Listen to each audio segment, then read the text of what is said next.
2003 ஜான்ல MBBS முடிச்சுட்டு கிருஷ்ணகிரி மாவட்டத்தில் தேன்கனிக்கோட்டை அப்படிங்கிற ஒரு தாலுக்குல இருக்கிற ஒரு கக்கதாசன் ஒரு சின்ன கிராமத்துல இருக்கிற அரசு ஆரம்ப சுகாதார நிலையத்துல மருத்துவ அதிகாரியா ஜாயின் பண்ணி அங்க இருக்கிற குவார்டர்ஸ், முன்னாடி யாருமே அந்த குவார்டர்ஸ்ல இருக்க மாட்டாங்க, பக்கத்துல டவுன்ல இருந்து வந்துட்டு போயிருப்பாங்க. எனக்கு அந்த டிராவல் டைம்லாம் மிச்சம் பண்ணணும் அப்படிங்கிறதுக்காக நான் ஏற்கனவே சொன்ன மாதிரி சிவில் சர்வீஸ் படிக்கிறப்ப ஒவ்வொரு மினிட்டுக்கு நம்ம ஷெடியூல் போடுவோம்ல, 5 மினிட்ஸ்க்கு ஒரு ஷெடியூல்.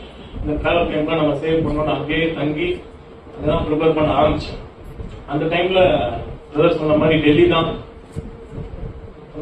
பெரிய சென்டர்ஸ்லாம் இங்க சென்னையில இருந்தது, ஒரு சிலர் இருந்தது. நான் ரொம்ப சிவில் சர்வீஸ்னாவே டெல்லி தான் அப்படிங்கிற நிலைமை இருந்தது. நான் அங்க தங்கி படிக்கிறப்போ அந்த வில்லேஜ்ல எனக்கு நியூஸ் பேப்பர் பஸ்ல தான் வரும். பஸ்ல இருந்து தேன்கனிக்கோட்டையில இருந்து 10 மணிக்கு தான் பஸ்ல கொடுத்து அனுப்புவாங்க. அதே மாதிரி என்னோட நைட் டின்னரும் பக்கத்து அங்க சின்ன கிராமத்துல நைட் ஹோட்டல்லாம் கிடையாது, 6 மணிக்கே எழுத்து முடிப்பாங்க. பக்கத்து டவுன்ல இருந்து டின்னரை கொடுத்து அனுப்புவாங்க. என்னோட ஹாஸ்பிட்டல் ஒர்க்கர் தான் அந்த நைட் 9 மணிக்கு அந்த பஸ்ல இருந்து வாங்கிட்டு வரோம். நிறைய டைம் அவர் மறந்து இருக்காரு, அதனால சாப்பிடாமலாம் இருந்து அந்த எக்ஸாம் படித்த அந்த நினைவுகள் நினைக்கிறப்ப உண்மையுமே ரொம்ப சுகமா இருக்கு. அப்படி படிக்க ஆரம்பிச்சோம்.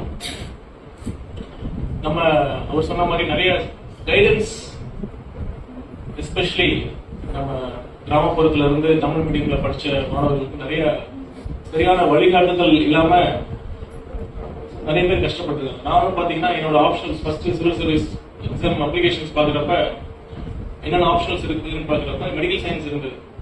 நான் சரி நம்ம மெடிசன் ஆச்சு, டாக்டர் ஆச்சு இருக்குன்னு டக்கு உடனே அதை ஃபர்ஸ்ட் ஆப்ஷன் செலக்ட் பண்ணிட்டேன்.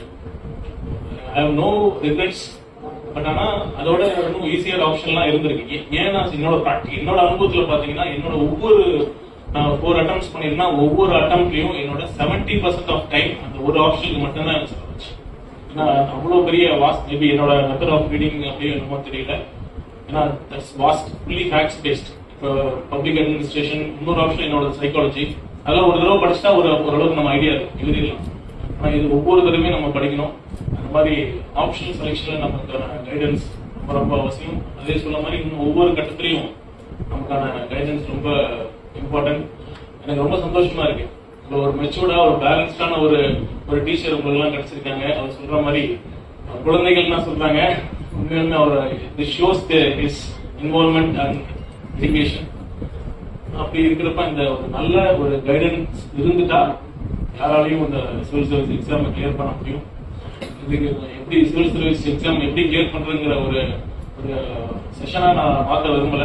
ஒன்றுதான் நான் சொல்லிக்கிறேன், சிவில் சர்வீஸா இருந்தாலும் சரி, எஜுகேஷனா இருந்தாலும் சரி, ஸ்போர்ட்ஸா இருந்தாலும் சரி, ஜெயிக்கிறதுக்கு சக்சஸ் பண்ணலாம்னா ஃபர்ஸ்ட் சொன்ன மாதிரி வேல்யூஸ் நான் என்னோட சின்சியரா நான் பிலீவ் பண்றேன்.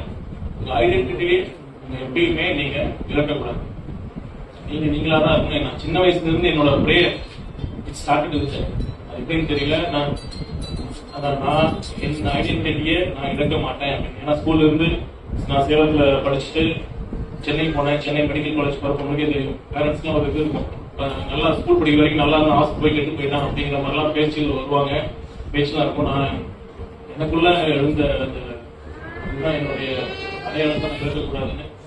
அது now I am very confident. நான் முன்ன எப்படி இருக்கணும் அதே மாதிரி தான் இப்ப இருக்கேன், இப்ப எப்படி இருக்கணும் அதே மாதிரி தான் கண்டிப்பா எப்பவுமே இருக்கணும். இந்த வேல்யூஸ், இந்த டிசிப்ளின் இருந்துட்டாலே நம்ம எல்லாத்துலயும் சாதிக்க முடியும். அப்புறம் அந்த பர்சீவரன்ஸ் தான்.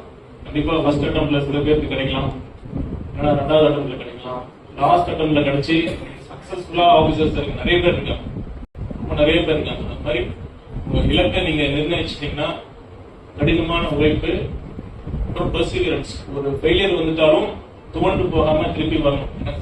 ஃபர்ஸ்ட் கான்பிடண்டா படிங்க, கண்டிப்பா தலைவர் சொல்ற மாதிரி கான்பிடண்டா இருங்க, நல்லதே நடக்கும்.